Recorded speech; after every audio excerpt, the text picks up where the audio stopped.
Halo semuanya, selamat datang di channel Auto Driver.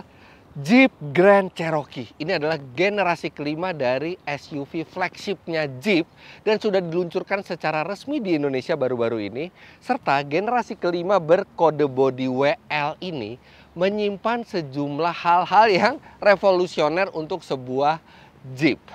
Dan di video kali ini saya akan melakukan test drive ke mobil ini. Untuk info lebih detail mengenai fitur-fitur dan detail dari mobil ini, Anda bisa lihat video first impression kami yang Anda bisa klik linknya di kanan atas video ini. Tapi di video kali ini saya akan bawa mobil ini ke jalan, saya akan mengendarainya langsung dalam jarak yang jauh supaya bisa memberitahukan ke Anda bagaimana impresi berkendaranya, bagaimana performanya, bagaimana konsumsi bahan bakarnya, apa saja yang menjadi kelebihan dan kelemahan dari mobil ini. Inilah review lengkap dari Jeep Grand Cherokee.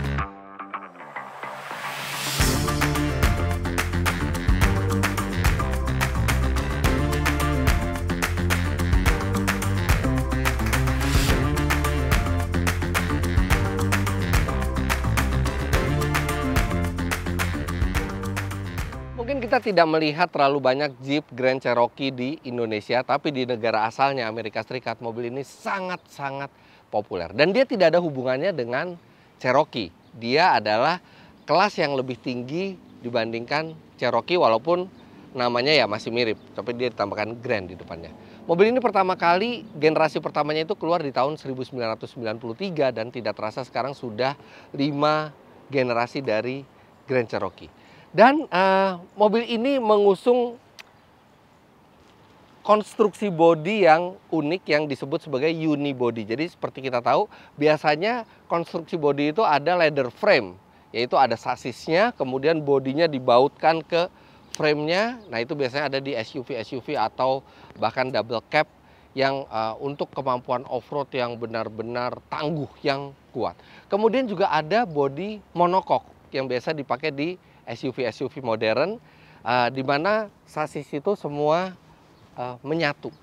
Nah, mobil ini dia memakai konstruksi unibody, jadi tetap ada yang namanya sasis seperti leather frame-nya di bagian bawah, tapi dia disatukan dengan bodi monocoque-nya. Jadi bukan dibautkan ke bodi, tapi dia sudah menyatu, tidak bisa dipisahkan antara rangkanya dan bodinya, yang membuat mobil ini bagaikan kompromi. Dia tetap memiliki kemampuan off-road yang hebat, karena off-road itu kan dia ada twist-twistnya gitu ya bodinya, dan itu lebih kuat jika ada rangka yang besar di bawah.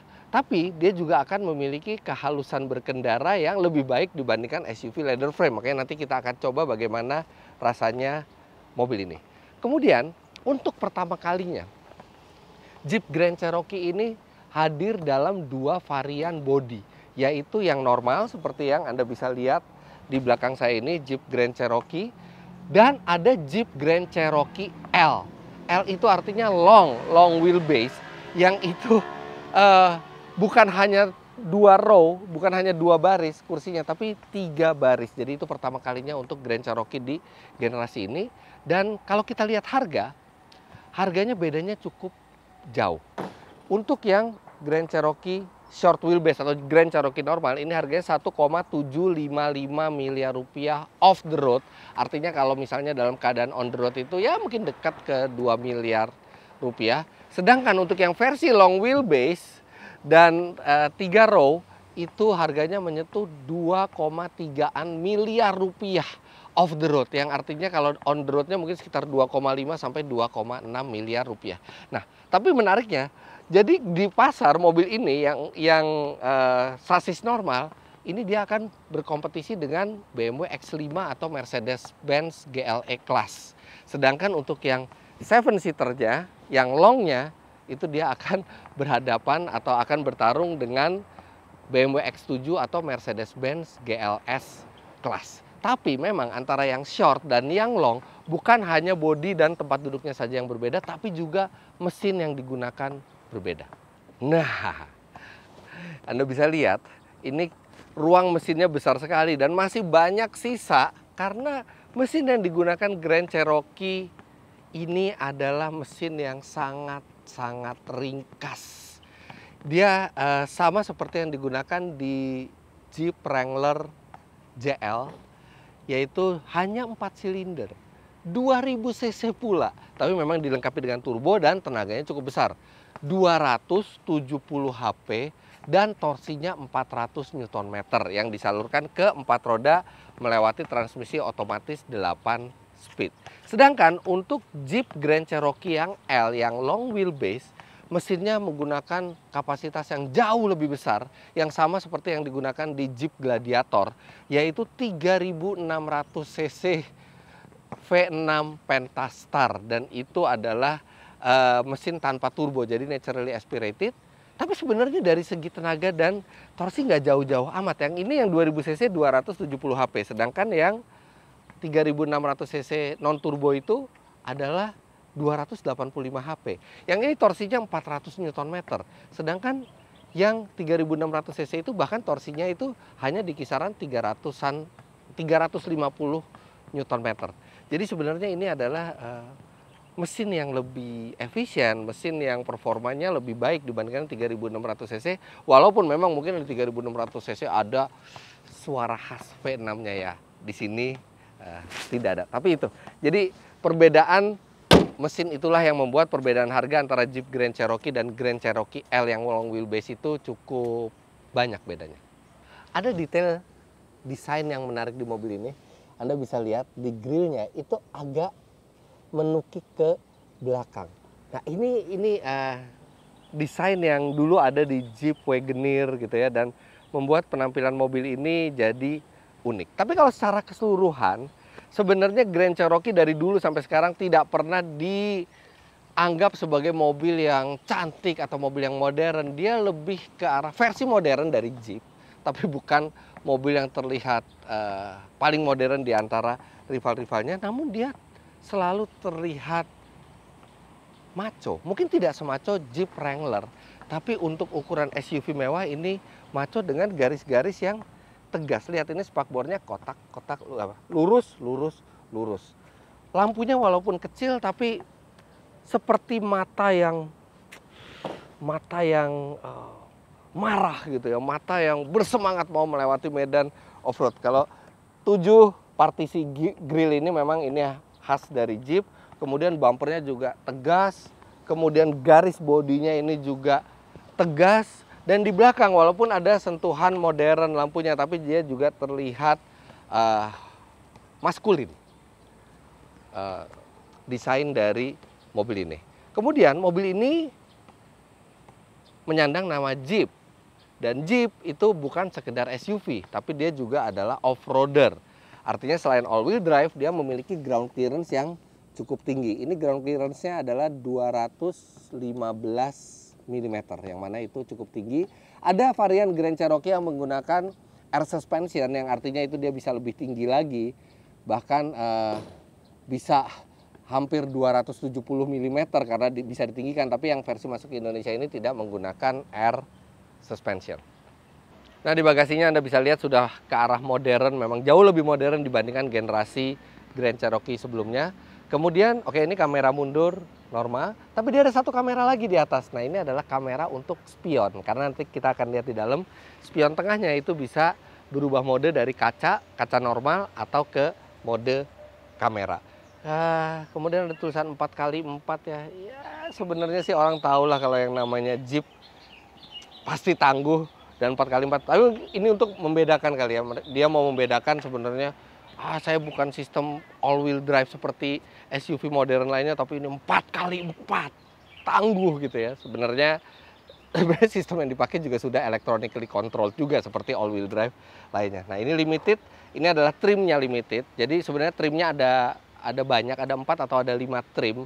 di Grand Cherokee ini di negara asalnya, tapi untuk Indonesia kita memilih trim limited yang nanti akan kita lihat fitur-fiturnya.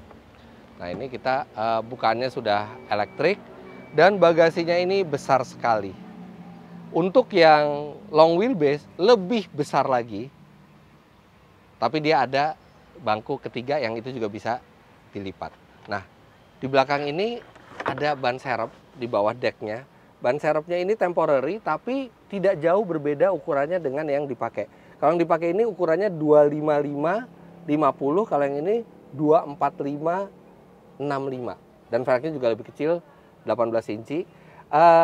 Tapi dia walaupun lebih kecil dia tetap bisa dipakai sampai maksimal rekomendasinya 120 km per jam. Yang artinya itu sebenarnya ya ban ini bisa dipakai normal gitu. Nah, yang unik dia juga tidak ada tombol untuk menutup bagasi di tempat yang normalnya di sini, tapi diletakkan di bagian pilar D ini. Ini supaya orang yang tidak terlalu tinggi, nggak perlu susah, dia bisa tempel di sini. Cuman ada sedikit kekhawatiran ya. Ini saya begitu mencet tuh, saya langsung minggir. Tapi apa yang terjadi kalau kita nggak cepat minggirnya?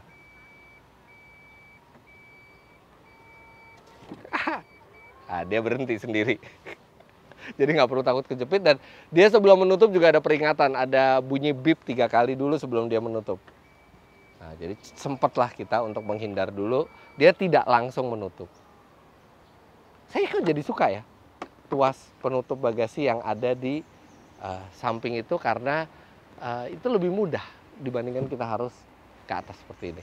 Dan kalau Anda masih kurang bagasinya, Anda bisa lipat jok belakang itu dan dia relatif rata.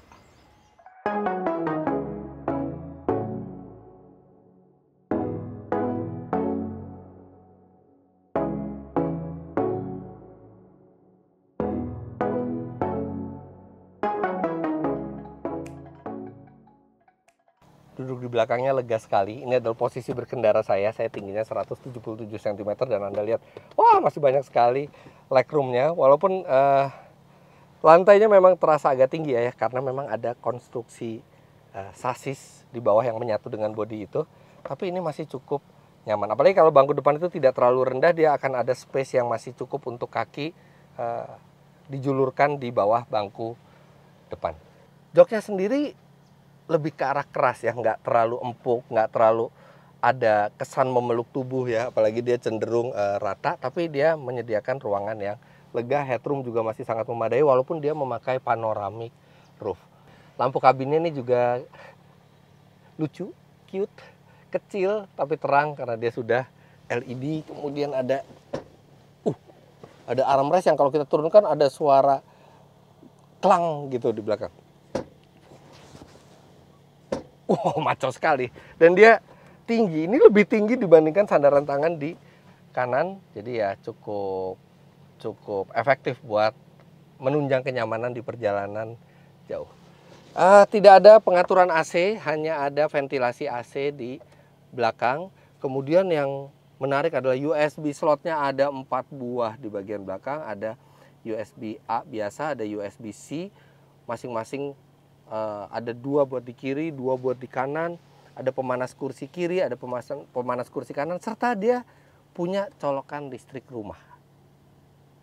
Ini 230 volt dan dia bisa sampai 150 watt. Ya 150 watt mungkin bisa buat laptop Anda. Tapi belakangnya ini cukup lega dan Anda bisa mendapatkan privacy lebih dengan memasang tirainya seperti ini. Sekarang kita ke bagian depan.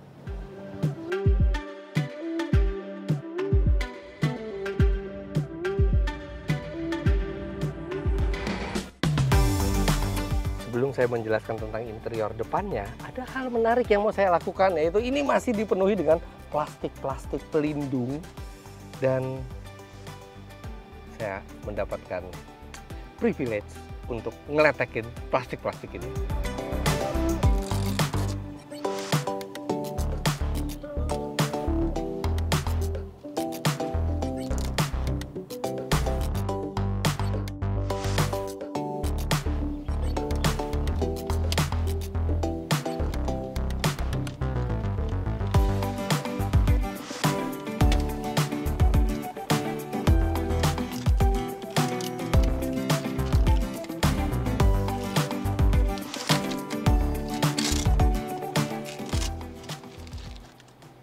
Sudah dikeletekin dan kelihatan panel-panel piano blacknya ini mewah.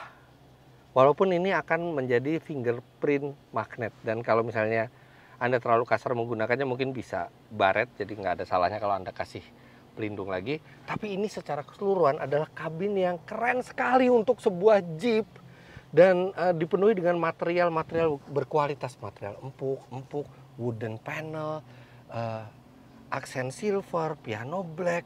Ini dengan desain yang minimalis tapi modern, dan ini mungkin salah satu interior Jeep yang paling keren yang pernah saya lihat. Layarnya full digital, kemudian infotainment displaynya juga ini terintegrasi dan bisa mengatur banyak hal dari mobil. Lihat ini tampilan untuk mode AC-nya saja keren sekali, tapi dia masih dipenuhi dengan tombol-tombol fisik untuk mempermudah pengoperasian. Ini ada tombol fisik di sini, ini yang berkaitan dengan pengendaraan, kemudian climate control dan pemanas, ini semua ada di bagian bawah.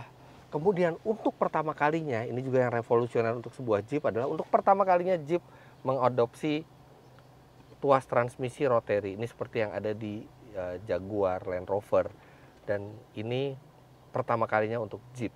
Kemudian untuk mode berkendaranya, atau Jeep menyebutnya sebagai select terrain, ini juga dengan tuas kecil. Sekarang tuasnya sangat kecil karena ini electronically controlled. Jadi kalau normal itu kita pasang di auto, dia akan secara aktif membaca permukaan yang sedang kita lalui. Anda bisa ke mode sport kalau mau berkendara lebih agresif di jalan yang halus. Kemudian ada dua mode off-road, yaitu snow atau sand mud. Jadi dia akan mengatur distribusi daya keempat roda ini sesuai dengan permukaan yang kita set. Kemudian di layar sini juga ada 4x4 pages. Jadi di sini ada halaman buat sistem 4x4-nya. Di sini kita bisa mengaktifkan differential lock, bisa diaktifkan dari sini. Anda juga bisa lihat berapa pitch-nya, roll-nya, steering angle, dan ada cheat mode. Jadi kalau Anda melewati satu jalan yang sempit, Anda bisa ke forward facing kamera, dan di sini ada guideline-nya juga, dan Anda akan tahu mobil Anda akan menginjak apa di depan. Dan ada selain forward facing kamera juga ada rear facing kamera, dan dia ada fitur clean kamera. Jadi kalau kita pencet clean kamera, dia akan mengucurkan air untuk membersihkan kamera tersebut kalau misalnya terkena lumpur. Kemudian berbicara tentang kamera belakang yang saya tadi tunjukkan itu berguna untuk spion tengah ini. Jadi spion tengah ini sekarang mode normal. Begitu saya flip seperti ini, dia akan mode kamera. Jadi kalau Anda lagi bawa banyak penumpang atau banyak barang, Anda tetap bisa melihat ke belakang dengan kamera di belakangnya. Ini fiturnya juga cukup lengkap ya. Jadi dia ada pemanas kursi, pendingin kursi, pemanas setir juga ada, walaupun mungkin nggak terlalu berguna di Indonesia ya. Siapa tahu Anda ke pegunungan dan cuacanya dingin, tangan Anda kedinginan, Anda bisa panaskan setirnya. Untuk setirnya sendiri, dia lingkarnya agak besar ya. Mungkin ini lebih cocok untuk tangan-tangan orang Amerika. Buat saya sih agak kebesaran nih lingkar setirnya. Kalau di sininya pas, tapi kalau di tempat yang kita pegang di posisi jam 9 dan jam 3 ini agak terlalu besar, tapi ya menimbulkan kesan bahwa kita memang mengendarai mobil yang maco. Kemudian untuk pengaturan setir, ini sudah bisa tilt dan teleskopik secara elektrik, serta ini posisi berkendaranya ergonomis karena kita bisa lumayan selonjor dan mendapatkan angle tangan di setir yang tetap baik. Kursi juga menggunakan elektrik, dan dia juga lumbar supportnya ini sudah bisa diatur secara elektrik juga. Dan dia dilengkapi dengan 2 buah memori, hanya untuk bagian drivernya ya, 2 buah memori. Setir ini juga dipenuhi dengan tombol-tombol ya, jadi ini untuk mengatur MID-nya di sebelah kiri. Kemudian di sebelah kanan ini ada sistem adaptive cruise control ya, karena mobil ini sudah menggunakan fitur radar untuk adaptive cruise controlnya, walaupun lane keep assist-nya belum ada, tapi dia ada lane departure warning system, serta dia bisa melakukan koreksi ketika mobil itu keluar dari jalur, dia bisa melakukan koreksi mengembalikan ke jalurnya. Serta di bagian belakang ini ada pedal shift, tapi pedal shift itu sebenarnya hanya di bagian atas, setengah ke atas. Nah, setengah ke bawah itu di bagian belakang setir ini juga ada tombol-tombol untuk mengatur audio. Panoramic roofnya kita bisa buka, kemudian tempat penyimpanan juga banyak. Di sini ada tempat penyimpanan dan ini juga berfungsi sebagai wireless charger, dan USB slotnya juga sebanyak yang di belakang. Ada 2 buah USB A dan ada 2 buah USB C. Jadi ini slot chargingnya itu banyak sekali di mobil ini, dan ada 12 volt di bagian konsol tengah ini. Serta Anda ada laci di konsol ini yang 2 tingkat. Jadi ini untuk barang-barang yang kecil dan ini untuk barang-barang yang lebih besar. Serta di bagian pintu juga Anda masih mendapatkan tempat penyimpanan lagi. Dan mobil ini memiliki sistem audio branded dari Alpine. Oke, sekarang kita langsung jalankan mobil ini untuk tahu bagaimana impresinya di jalan. Let's go!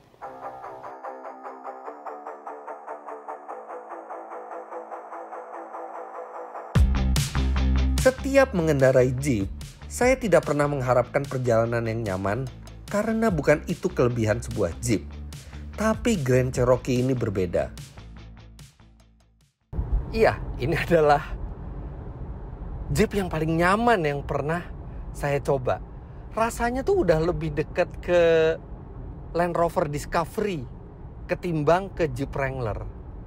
Jadi kan seperti tadi saya bilang, dia menggunakan konstruksi sasis itu unibody. Jadi monokok yang disatukan ke sasis seperti leather frame. Jadi tidak dibaut di atasnya. Tapi sasis itu menyatu dengan monokoknya, dan ini menghasilkan pengendaraan yang menyenangkan. Bantingannya cukup halus. Kemudian pengendaliannya saat zigzag juga cukup baik. Tidak sepresisi merek Jerman memang pengendaliannya. Tapi nggak bisa dibilang buruk juga. Mesin 2000 cc untuk sebuah Jeep besar terdengar kurang proper. Tapi ternyata performanya cukup impresif. Jadi rasanya di jalan tuh terasa ada terus tenaganya. Tapi sekarang kita coba 0 sampai 100 km per jamnya. Traction control off, AC off. Kita masuk ke mode sport. Auto start stop off. Oke. 0 sampai 100 kita akan coba sendiri di Indonesia. Tuh, kuat. Perpindahan giginya juga sigap.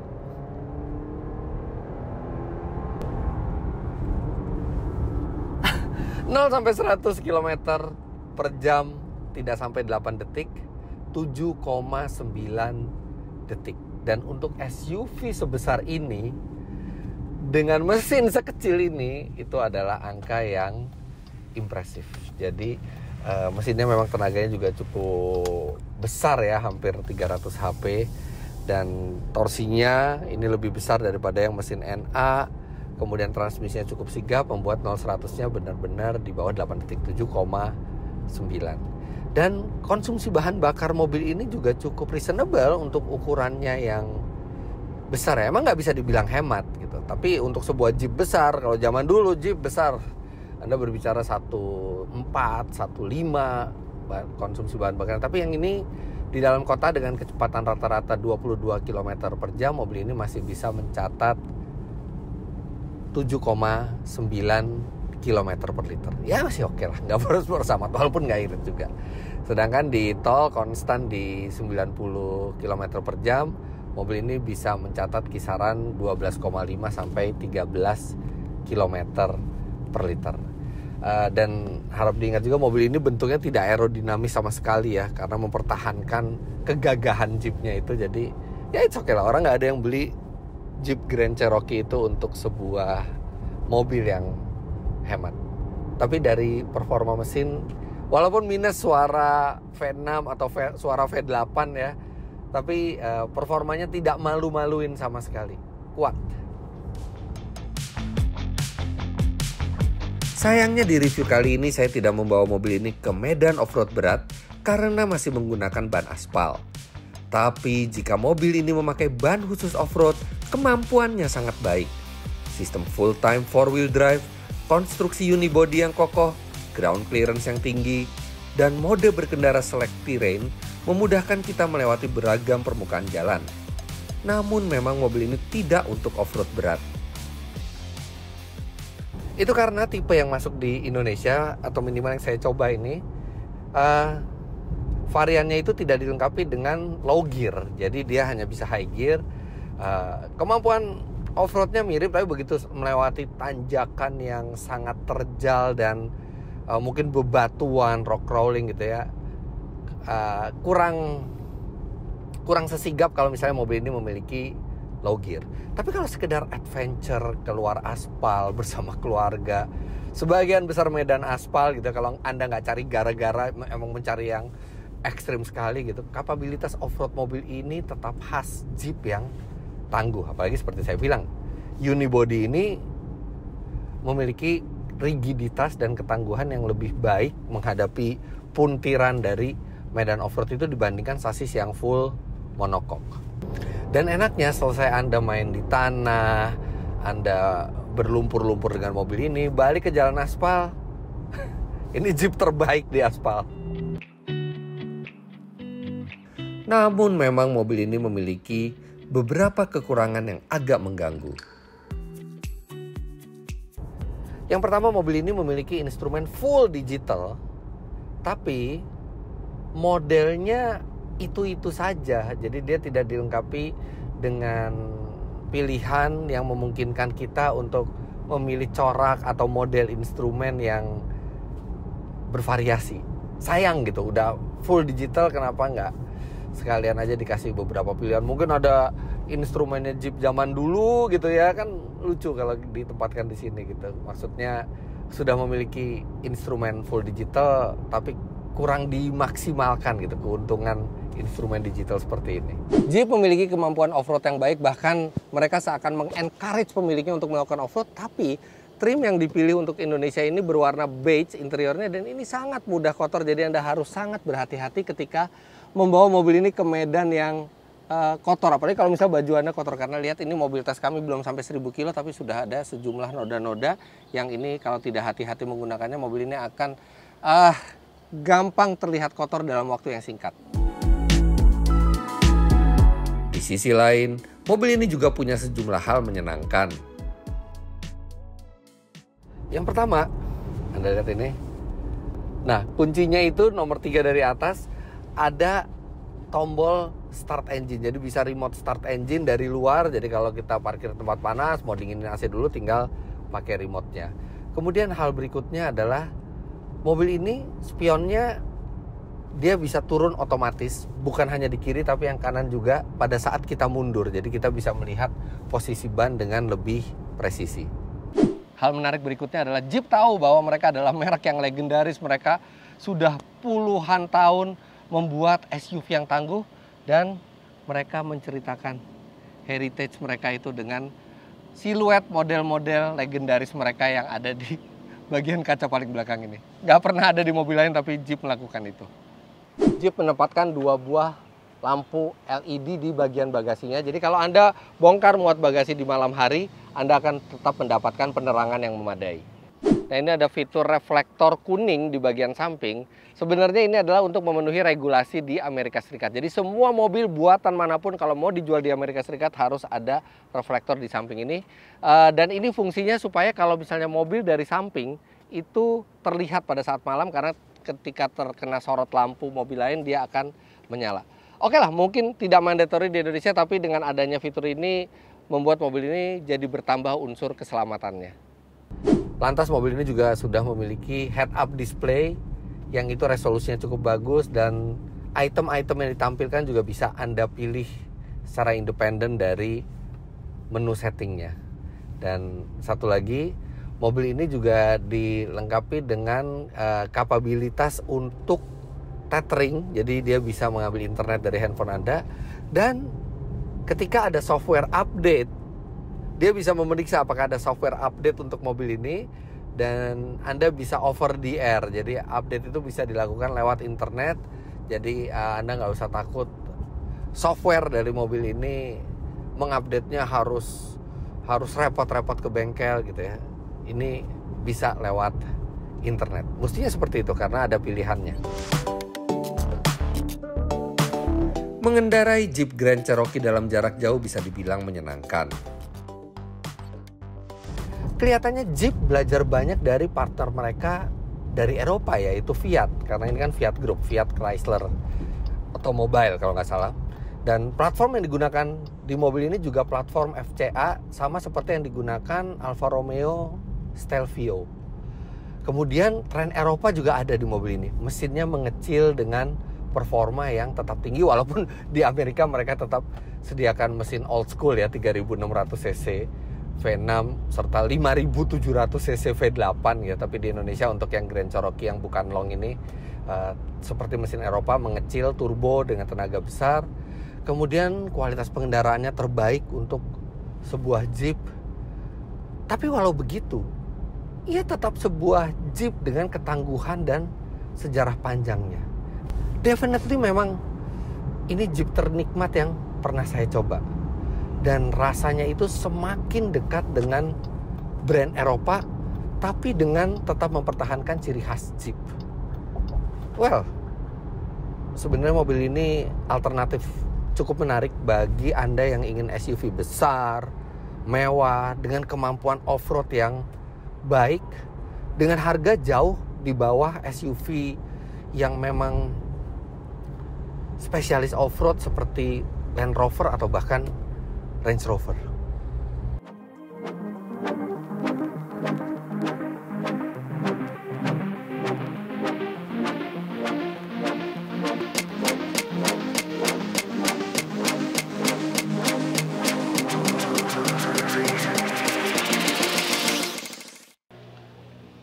Dalam hal rasa berkendara, performa, konsumsi bahan bakar, mobil ini mungkin tidak sepresisi dan tidak semodern, tidak seefisien rival-rivalnya dari Jerman terutama.